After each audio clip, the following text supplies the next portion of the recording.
¿Qué hay, camaradas? ¿Cómo estamos? Espero que se encuentren muy bien. Les mando un gran saludo. Esta es otra de esas cápsulas de geopolítica, historia, arte y o estrategia. Ya saben que a veces mezclamos todas estas cosas, a veces solo hablamos de una, para promocionar los cursos que su servidor va a estar dando en la isla de Minerva. En esta ocasión, el segundo módulo del curso Historia de Rusia, que irá de la Revolución hasta nuestros días. Y teniendo en cuenta la temporalidad, me gustaría hablar en esta ocasión de una de las figuras más controvertidas de la historia. Una figura que levanta ámpulas allá donde se habla de ella. Una figura que en Occidente es conocida como el demonio rojo, lo he visto en algunos documentales. Una figura que parece provocar pesadillas en Sauron, en Freddy Krueger.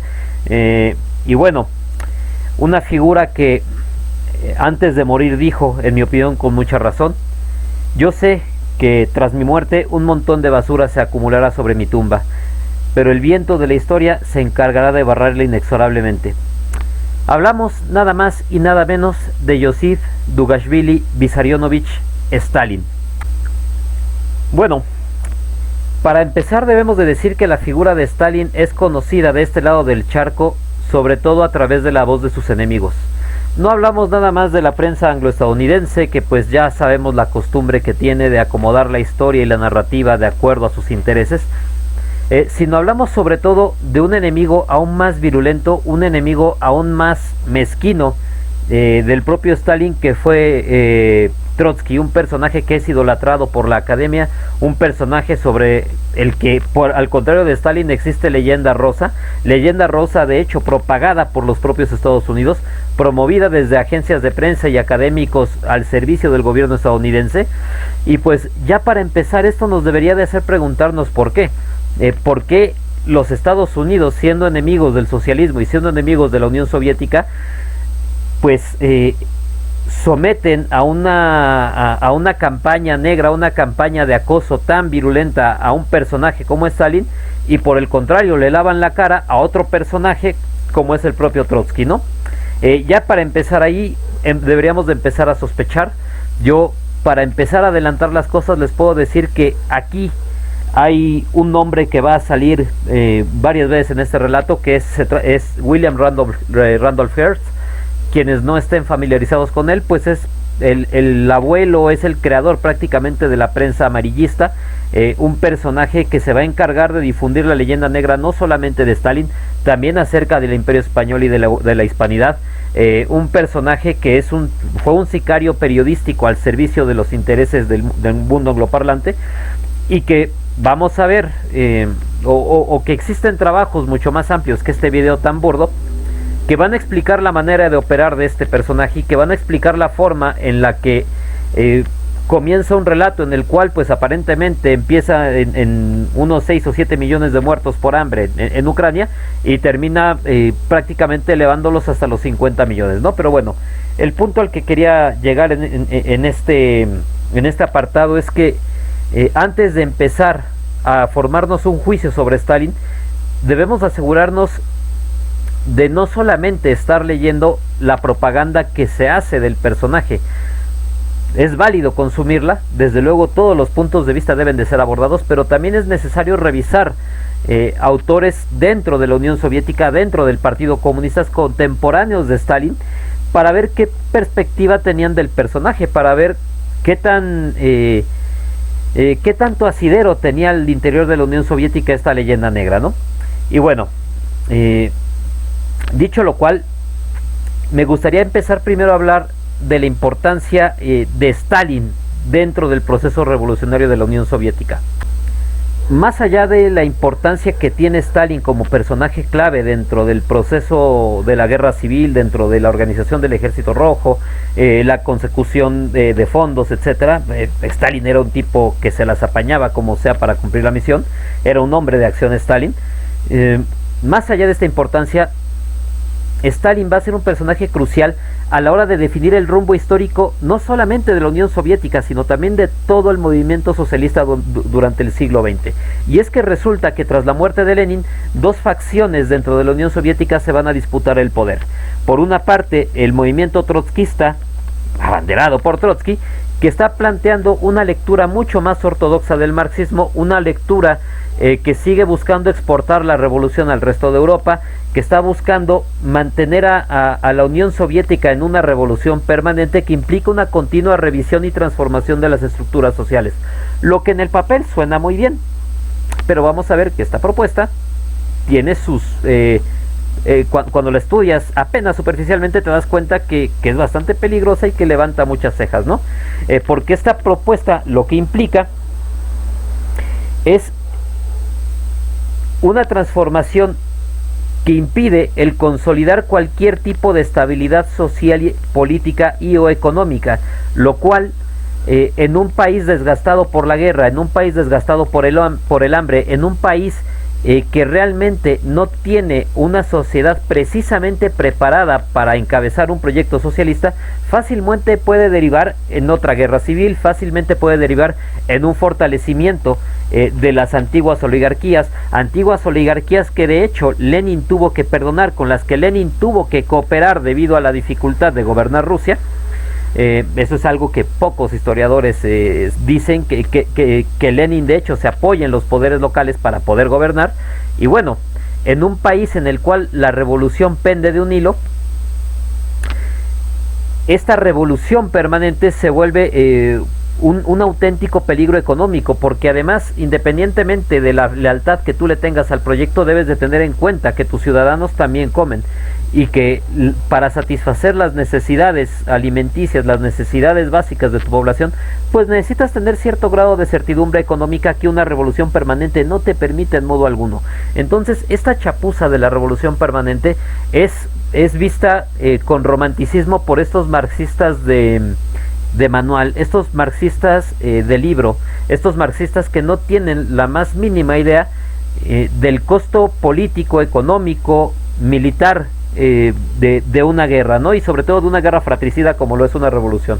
Entonces Trotsky, abanderado o acaudillando al ala más radical del Partido Comunista, encabeza este proyecto al cual se le enfrenta Stalin, que es un personaje mucho más pragmático, ojo, un personaje que aunque es pragmático, conoce muy bien la teoría, un personaje que está muy bien preparado intelectualmente, seguramente al mismo nivel que Trotsky, del cual ya hablaremos de la leyenda negra que hay, pero bueno, un personaje que en tanto que es más moderado, asume que este proyecto de la revolución permanente es un peligro para la propia revolución, y que además este discurso del socialismo internacional encabezado por Trotsky implica entrar en guerra más temprano que tarde en contra de Europa, en contra del resto del mundo capitalista, y que exportar la revolución es un riesgo demasiado alto, o al menos intentar exportarla por la vía de las armas. En este punto, Stalin, entendiendo que la revolución ha fracasado en Alemania, fracasado en Hungría, fracasado en Italia, que en Francia el Partido Comunista pues es fuerte, pero no es capaz de encabezar una revolución, Stalin asume que el socialismo tendrá que ser en un solo estado, y que la Unión Soviética no se puede quedar aislada de la comunidad internacional, necesita comerciar y necesita tener lazos políticos con el resto del mundo. En consecuencia, Stalin, irónicamente, tiene un discurso mucho más pacifista que el discurso de Trotsky, que está buscando, insisto, por la vía de las armas, exportar la revolución a otros espacios, ¿no?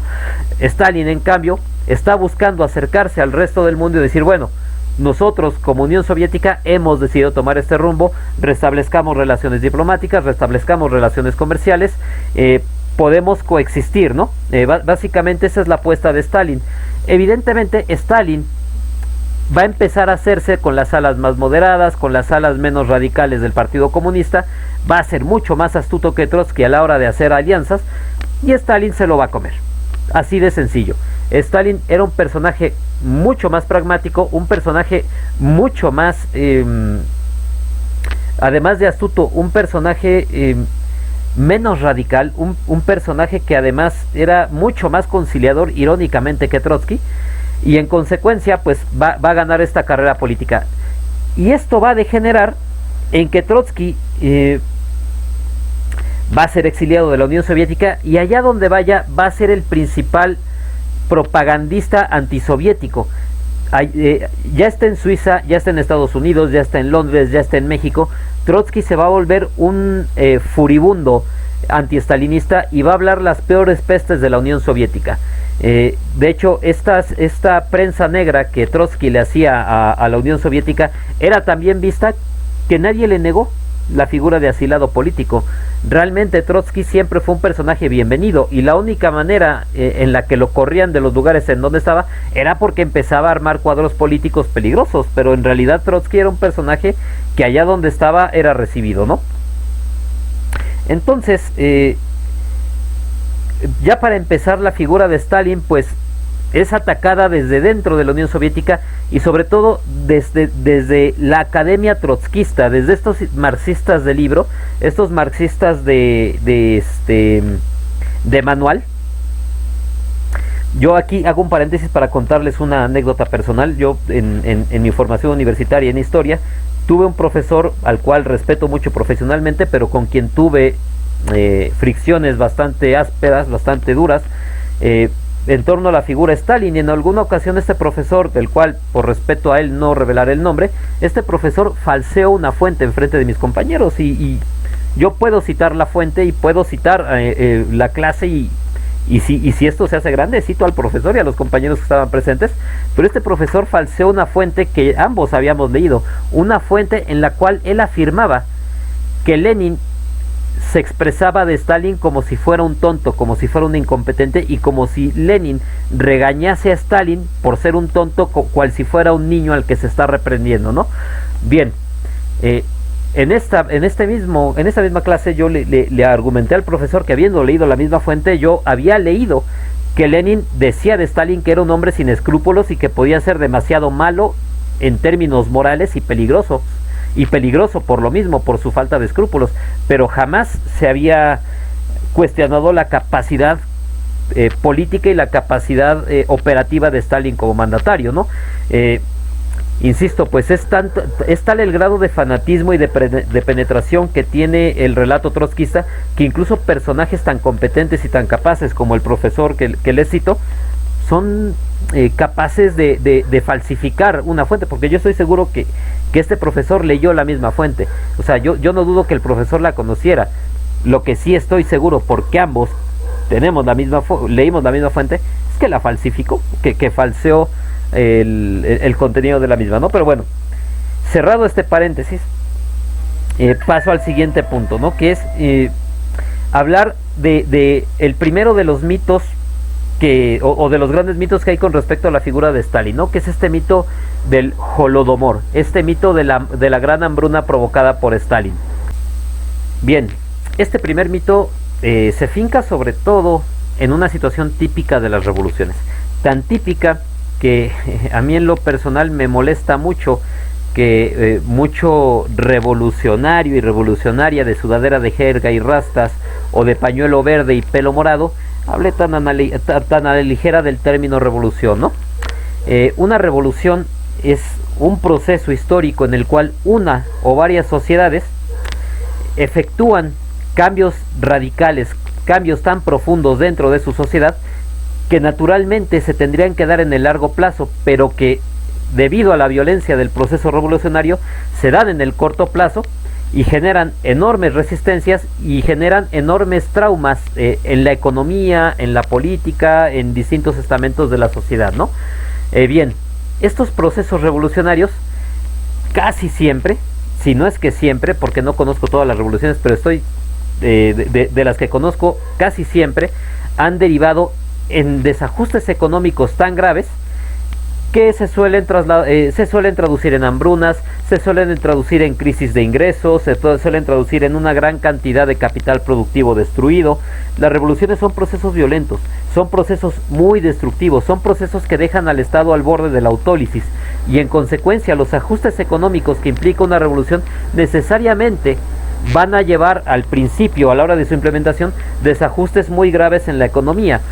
Y bien, la Revolución Rusa no es el único proceso revolucionario que ha generado situaciones de escasez alimenticia una vez que se efectúa. La propia Revolución Francesa es el ejemplo epitotémico de una revolución que casi fracasa debido a la hambruna que contribuye a generar, o por lo menos que contribuye a prolongar, ¿no?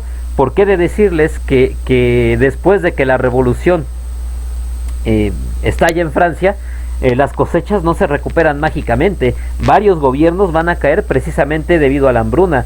En la Vendée, una región en el occidente de Francia, va a haber una rebelión católica, en buena parte también derivada por la hambruna, por los saqueos y por lo radical del discurso revolucionario, que va a derivar prácticamente en un genocidio.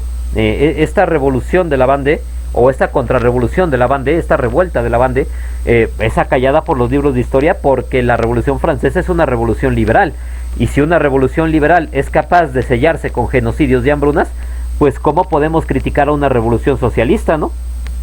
Bueno, aquí este primer apunte. Dicho lo cual, la revolución rusa no va a ser distinta a ninguna otra revolución. Claro que la revolución rusa va a traer desajustes económicos, y por supuesto que la movilización de mano de obra que Stalin hace del campo a las ciudades va a generar desajustes económicos, y sí, va a generar una hambruna en Ucrania que sí, va a acarrear la pérdida de miles de vidas. Eso no lo podemos negar. Sin embargo, el hecho de que se hayan perdido estas vidas no quiere decir que que haya sido un proceso de genocidio deliberado, porque era un ajuste económico que se necesitaba hacer. Y dos, no se puede decir tampoco que haya sido una situación del sanguinario Stalin. En realidad, pues insisto, era una medida de política económica que se tenía que hacer. De hecho, quienes estuvieron en el curso, en el módulo 1 de la Revolución Rusa, vimos cuáles han sido las dificultades históricas de Rusia, cómo Rusia cae en esta trampa del atraso, cómo la dependencia que tiene Rusia de las viejas estructuras sociales la condena a una situación de atraso arraigado, una situación de atraso que conforme más se arraiga, más costoso es resolver. E incluso el propio Lenin va a ser incapaz, o al menos no va a querer aventarse el tiro histórico, de asumir el costo de modernizar por completo las estructuras económicas de Rusia. De hecho, Lenin será un personaje que tendrá problemas con Trotsky, porque durante su nueva economía, durante la implantación de la nueva economía política, va a hacer acuerdos con los antiguos poderes locales, va a hacer acuerdos con los antiguos boyardos, con los antiguos nobles, porque ellos son los que saben cómo administrar las granjas, saben cómo funciona el campo, cómo funcionan las estructuras del mercado, porque sí, la Unión Soviética también tenía mercados. Esto, quítense esas telarañas de la cabeza, las economías socialistas también son economías que utilizan el mercado, no de la manera de las capitalistas, pero eso es otra historia. El punto al que quiero llegar es que Stalin sí va a aventarse el tiro de someter a los poderes locales, algo que ningún zar en Rusia de hecho pudo hacer. Va a aventarse ese tiro, va a colectivizar las granjas, va a mover una gran cantidad de mano de obra de los campos a las ciudades, y bueno, a través de un conteo entre comillas mañoso, un conteo que nadie sabe cómo hizo este señor, aquí nuevamente cito el nombre de William Randolph Hearst, un personaje que jamás pisó la Unión Soviética, dice que tras un conteo, pues se dio cuenta que faltaban entre 6 y 8 millones, si no mal recuerdo, de ucranianos. Y pues esto él asumió que se trataba de muertos, ¿no? Que se trataba de gente que había perecido por la hambruna. Bueno, esta persona pues deliberadamente omite que esos millones de personas estaban ahora poblando San Petersburgo, Ekaterimburgo, Kazán, Moscú, Leningrado. Ya no eran de estas masas campesinas, ahora eran proletarios en ciudades industriales, porque Stalin tenía un proyecto histórico derivado de una necesidad. Stalin dijo en alguna ocasión: estamos 50 o tal vez 100 años por detrás de las potencias occidentales. O cerramos esa brecha en 10 años o ellos nos devorarán. Y merced a esta necesidad que ve Stalin, emprende los planes quinquenales, que ya más adelante hablaremos de su importancia.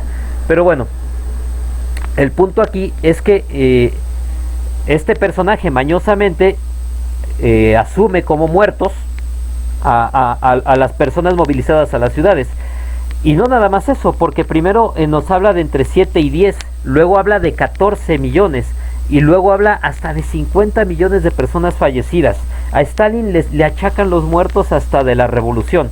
Realmente conforme uno lee la evolución en los periódicos del relato antiestalinista, pues se da uno cuenta que conforme más se recrudece la Guerra Fría, conforme mayor es el grado de enfrentamiento ideológico, mayores van a ser las cifras que se muestran con respecto a las muertes de Stalin, ¿no? Y otro argumento muy fácil por el cual se puede refutar esta chapuza son las tasas de movilización de la Unión Soviética durante la Segunda Guerra Mundial. La Unión Soviética pone en el frente cantidades ingentes de personas. Simplemente en la cantidad de muertos hablamos de entre 22 y 25 millones de personas muertas.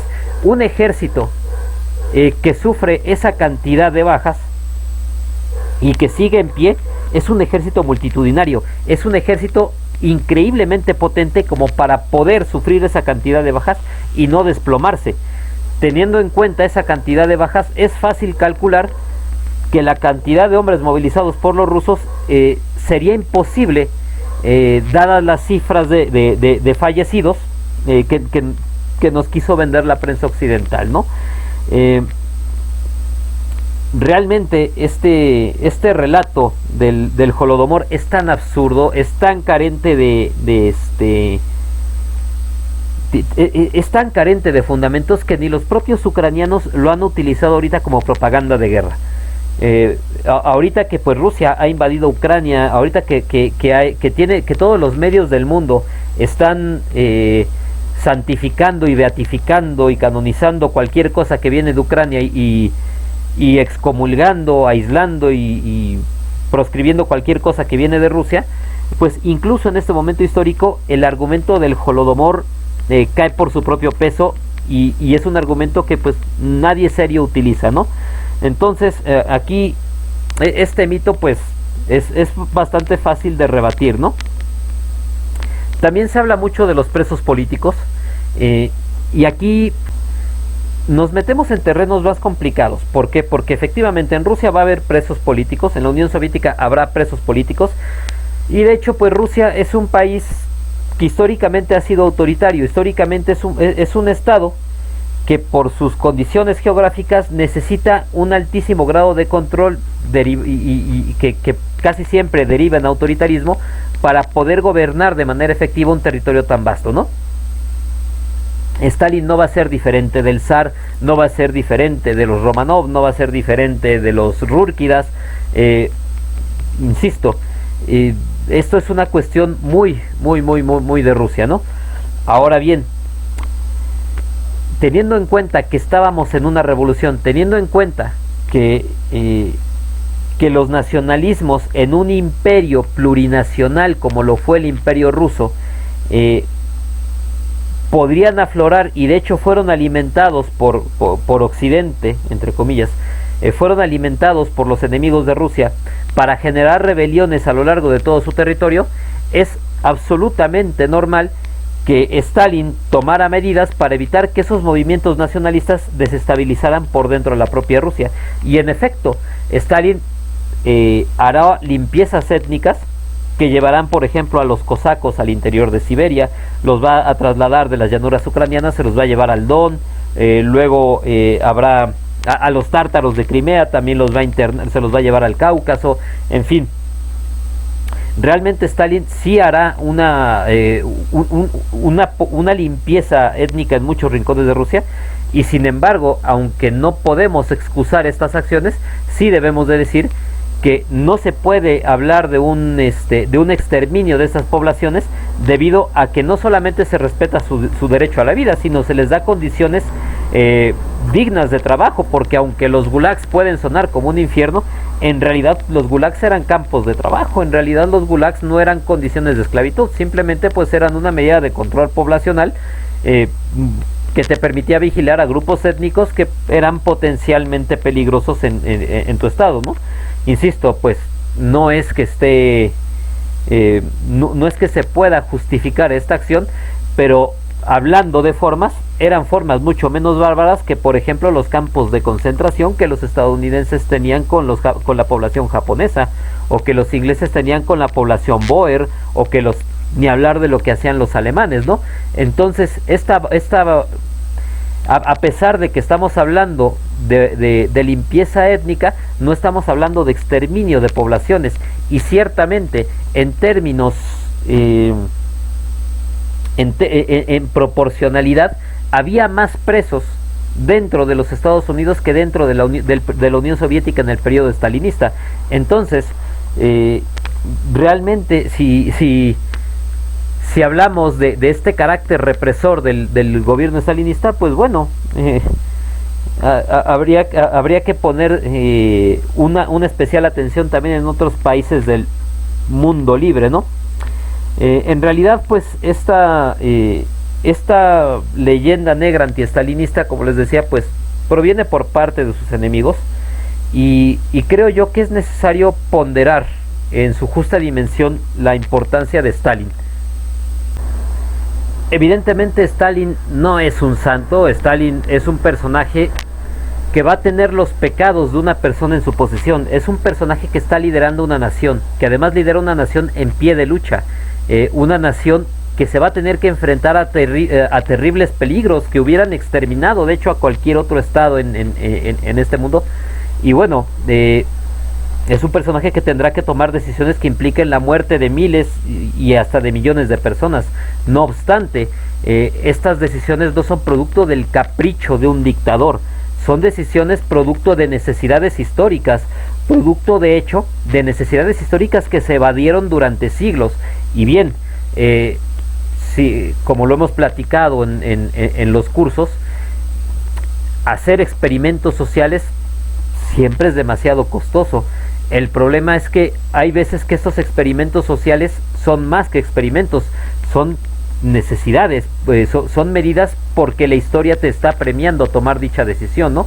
Y Stalin, dentro de los liderazgos grandes que va a tener Rusia, es el primero que se atreve a tomar el toro por los cuernos, resquebrajar y romper de una vez y para siempre esas viejas estructuras sociales, estos viejos andamiajes políticos que gobernaban Rusia, para poder meter a Rusia en el camino de la modernidad. Stalin es un personaje que sacará a Rusia del feudalismo para meterla a ser una potencia nuclear, una potencia que se va a meter a una carrera espacial con lo más avanzado que tiene Occidente, que son los Estados Unidos, una potencia que va a conjurar una de las amenazas más grandes que ha tenido la humanidad en la forma de la Alemania del hombre del bigote.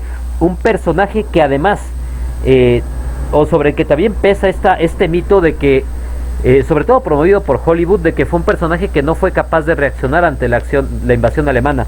Sabemos, y yo les puedo citar las fuentes, incluso en los cursos les he pasado las fuentes digitales y les he citado en donde las pueden encontrar.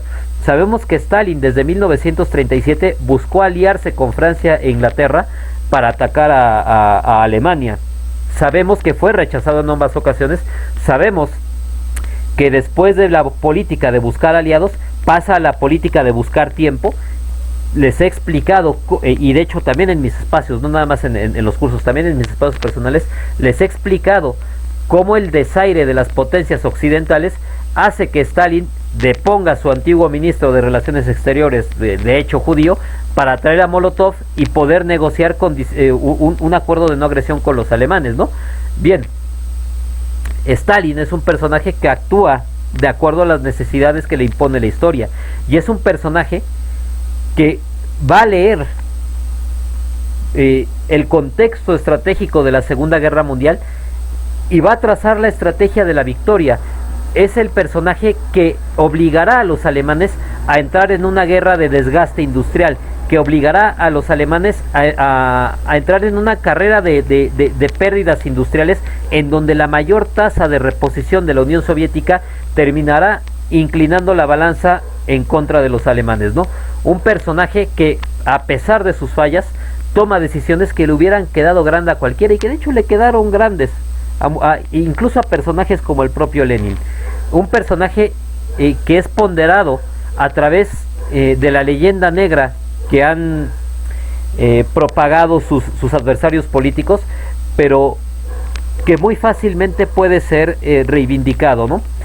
Insisto, sin decir que se tratase de un santo, es un personaje que no debería de ser juzgado en términos de bondad y maldad, sino pues ser un personaje evaluado, un personaje revisado, como lo que era, un personaje político, un personaje histórico. Y bueno, dicho esto, camaradas, es una introducción muy breve a un personaje tan complejo. Espero que me ayuden compartiendo el flyer. El curso, como les comentaba, empieza el 27 de noviembre. Tírenme la esquina también, pues difundiendo el contenido, etiquetando, comentando, compartiendo. Insisto, pues esto a mí me ayuda bastante para seguir generando contenido para ustedes. Y bueno, muchas gracias, camaradas, pásenlo genial. Urbi et Orbi, abrazos, no balazos, bye bye.